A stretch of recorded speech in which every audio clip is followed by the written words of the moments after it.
Isang magandang umaga, tanghali at gabi po sa ating lahat dyan sa Pilipinas. At sa mga subscribers ko po na sumusuporta sa aking content, maraming salamat po sa mga parents po natin, papa, nanay, tatay, lola at lolo, kapatid, kuya, ay maraming salamat sa suporta na binibigay niyo po sa atin, sa ating content. Lalong-lalo na po sa ating Panginoong may kapal dahil binibigyan po niya tayo ng wisdom, knowledge, and understanding para makabuo po ng aking content or sa ating content ng update sa ating itulo sa buhay. Mabuhay ka, Panginoon, at salamat din sa pang-araw-araw na binibigay mo sa amin. Napakain at hindi lamang po yan, kundi maraming salamat din po sa binibigyan sa amin na buhay na kung saan po ay lahat ng problema ay nalulutasan namin dahil po sa iyo. Dahil nananalig po kami sa iyo at yan po ang ating dasal at pasasalamat po. God bless po sa ating lahat. Umpisahan na po natin ang update sa King Pao at iba pang showbiz update ganap po. Okay, you're right. Sana naman natin ng King Pao update at impang showbiz ganap. Ayon sa aking legit na sources po ay talagang nabighani na naman ng mga netizen dahil kasama na naman ang King Pao sa mga awardings. At dito po natin makikita talaga na hindi lamang po special ng kanilang mga treatment sa isa't isa, kundi sila na talaga at konfirmado na po. Sa mga supporters ng King Pao dyan ay alam kong kinikilig na naman kayo dahil ang sabi ng mga karamihan sa atin o sa mga content creator na nakakakita or mga legit na sources na nakakakita sa kanila ay kulang na lang kasal dahil lahat pala ng kanilang mga galawan ay talagang di pa mag-asawa. Isipin mo dun sa kanilang mga eksena o dun sa kanilang mga movie ba dahil sila ay may ginagawang shooting sa ngayon. Yun po yung update. Ang King Pao po ay very complicated po yung schedule nilang dalawa kasi nasa shooting sila. Tapos pagkatapos ng shooting, nasa showtime si Kim Chiu. After the showtime, nasa Davao din si Paolo Avellino. So, parang kumbaga is kung ikaw na normal na hindi sanay sa ganon mga schedule is magiging complicated at magiging toxic para sa'yo. Diba? Pero sa kanila kasi, samay sila at saka wala pa silang tulog paminsan-minsan. Konti-konti lang yung mga tulog nila pagdating sa mga bawi-bawi na may mga taping sila ba, yun yung inaantok na talaga sila. Ganun sila kasi at ganun din sila ka-blessed dahil kahit inaantok na sila sa kanilang mga project or sa kanilang mga taping, ay patuloy pa rin silang umarangkada dahil marami kasing mga fans or supporters ang inaabangan ng kanilang movie at ngayon po ay talagang abang na sa kanila.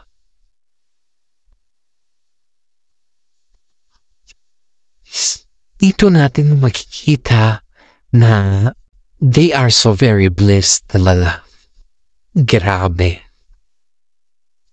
Hindi mo sukat akalain na ganyan pala sila katino pagdating sa kanilang mga pagsushooting or pagdadala ng kanilang relasyon. Imagine mo to Matagal na nila tinatago na sila pero ang daming nakakakita na sila ay spotted sa condo ni Kim Chiu, spotted sa hallway malapit sa condo ni Kim Chiu, tapos spotted sa restaurant, tapos yung higpit ng yakap nila sa isa't isa. Diba? Diba dito mo talagang makikita yung tinatawag na pagmamahal sa kanila dahil halos lahat binibigay na nila sa netizen at saka sa madlang tipo. Kaya dito po nila sinasabi na singsing na lang ang kulang, pero may kuwan sila. Ayon po sa aking mga legit na sources dito ay talagang nakikita na pala na may singsing na pala ang Kim Pao. May singsing na pala ang Kim Pao. Kaso nga lang, hindi lang kasi ito sinasa publiko. Yan ay binigay, or I don't know if binigay ni Paolo Avellino yan or no pumunta sila sa California, kasi may naririnig kasi kami o mga hearsay about sa simpleng giving of the ring daw. Yun yung nanggaling sa pamilya ni Paolo Avellino. That was nung last yung nangyari na pumunta si Kim Chiu at si Paolo Avellino sa Baguio. That is only hearsay. Kung totoo man yan ay paki-confirm na lang at kung totoo man yung balita na yan na may simpleng engagement na naganap sa Baguio, ay sila Paolo Avellino at saka si Kim Chiu po ang ko-confirm yan. Lakin lang kung totoo man yung balita na yan. We don't know if that is true, pero that is hearsay. Kasi ayaw daw malaman na mga iba, lalong-lalo na si Sian Lim, na may simpleng engagement, kasi nga sa part nila Kim Chiu at saka si Sian Lim is parang may connection pa rin kasi yung kanina side, parang kumbaga sa relative siguro, parang gano'n. Kasi parehas kasi silang Chinese.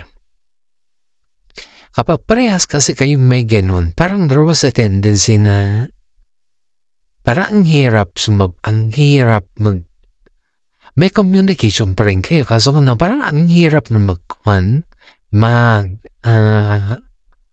yung magganap ulit, parang gano'n, kasi yung isang sana na pamilya, parang gano'n parang it's best, yun na yun.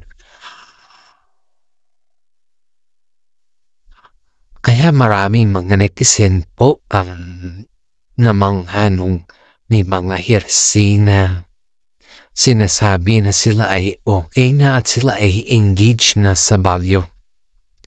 Ang tanong iyan ay nung nasa California pa sila.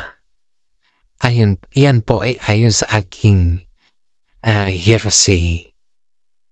At ito pa, nung nasa Baguio pala sila, kaya pala pabalik-balik si Paolo dun bago mag-start mo kanilang shooting dahil may inaayos na property, which is, ito yung which is parang makatandem ata, or parang gusto ni Paolo Avellino at saka si Kim Chiu na magpatayo ng branch nila sa Baguio na business.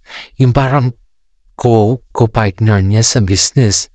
That's the point why Paolo and Kim Chiu ay pabalik-balik din sa Baguio. Iyan yung sabi na aking legit na sources mismo. Tapos hindi lang po yan. Nung pabalik-balik na pala sila Paolo Avellino at saka si Kim Chiu sa Baguio, hindi lang pala property ang kanilang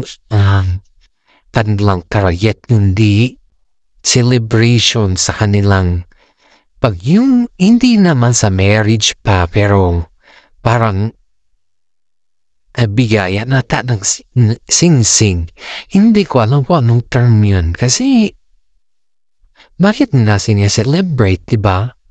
Marami nga mga fans dito ang gusto makita yung sing-sing, pero hindi kasi yun ginagamit ni Kim Chiu. At hindi rin yung ginagamit ni Paolo Avellino. Ang ginagamit lang nila is yung bracelet lang nila na couple. At iyan yung talagang totoo dyan, yung bracelet lang nila na couple. And this is my channel. Paki-subscribe naman po ang aking channel. Please like, subscribe, at share naman po. At hanggang dito na lang po. ang aking update for today. God bless sa ating lahat.